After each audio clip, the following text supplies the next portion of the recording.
ביי, אני תהל. ובואו איתנו לעשות בלוק חלות. רוצים לראות אותנו עושות חלות? תרשמו להראות ותעשו לייק. מוסיפים מים וקמח מנופה. אני מוסיפה חצי כוס סוכר. ואני מוסיפה 3/4 שמן.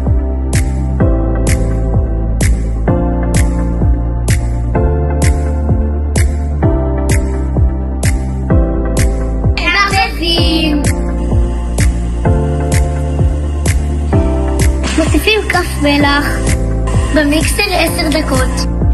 שם את הבצק בצד ל3 שעות ונחזור עליכם לאחר 3 שעות. קבלו את הבצק.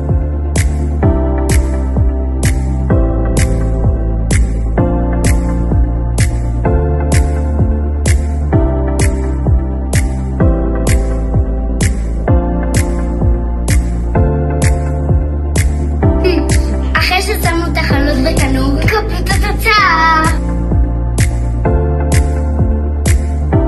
רוצים לראות בסרטונים? תירשמו לערוץ ותחכו לסרטון הבא.